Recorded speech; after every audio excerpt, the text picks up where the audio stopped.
মানিকগঞ্জ জেলাকে ব্র্যান্ডিং করা হয় ঐতিহ্যবাহী হাজারি গুড় দিয়ে। স্বাদে গন্ধে ভরপুর খেজুর রসের এই হাজারি গুড়ের চাহিদা দেশ বিদেশ পেরিয়েও। এই গুড় খেয়ে প্রশংসা করেছেন ইংল্যান্ডের রানী এলিজাবেথ।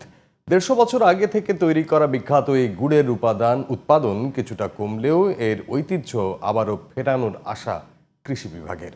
মানিকগঞ্জ প্রতিনিধি রিপন আনসারি রিপোর্ট জানাচ্ছেন জুবাইর রহমান। হাজারি গুড় নিয়ে রয়েছে নানান উপকথা। প্রায় ১৫০ বছর ধরে মানিকগঞ্জের হরিরামপুর উপজেলার ঝিটখা ও তার আশপাশ এলাকায় গাছিপাড়ায় তৈরি হয়ে আসছে ঐতিহ্যবাহী হাজারি গুড়। দিন দিন খেজুর গাছ ও গাছে কমে যাওয়ায় গুড়ের উৎপাদন কিছুটা কমেছে। আগে শতাধিক গাছি পরিবার থাকলেও বর্তমানে হাজারি গুড় তৈরি করছেন প্রায় ৫০টি পরিবার। প্রতিটি গাছি বাড়ির উঠোনে ভোর থেকে গুড় তৈরি ব্যস্ত সময় পার করেন তারা। বাড়ির নারী সদস্যরাও গুড় তৈরিতে পুরো সহযোগিতা করছেন। কাকডাকা ভোর থেকে শুরু করে বেলা ১০টা পর্যন্ত চলে গাছিবাড়ির গুড় তৈরি কর্মযজ্ঞ। ৭ দিন শুকানোর পর যে গাছটা কাটা হয় এটাকে পাইল কাটা রস বলা হয়। এই পাইল কাটা রস দিয়ে আমরা হাজারি গুড় তৈরি করি।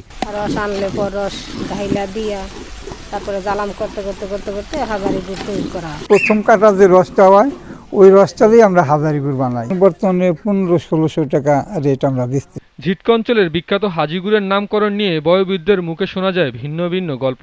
এই অঞ্চলে একটি প্রবাদ আছে, ঝিটকার হাজারি গুড় ঠান্ডা রাখে বহুদূর। এই গুড় লোকমুখে শুনেছি রানী এলিজাবেথ খেয়েও প্রশংসা করেছে। নাম ছিল হাজারি প্রামাণিক এবং তার থেকে আস্তে আস্তে হাজারি নাম চলে আসছে। সরকারিভাবে মানিকগঞ্জ জেলাকে হাজারি গুড়ের মাধ্যমে ব্র্যান্ডিং করার কথা জানালেন জেলা প্রশাসক। হাজারি গুড়ের নামে যাতে কেউ নকল গুড় বিক্রি করতে না পারে, মানুষ যাতে হাজারি গুড় হিসেবেই টাকা দিয়ে হাজারি গুড় কিনতে পারে, সেই বিষয়সমূহ এনশিওর করার জন্য আমরা কাজ করছি, যাতে হাজারি গুড়ের নামে কেউ প্রতারিত না হয়। Zubair Rahman, GTV news.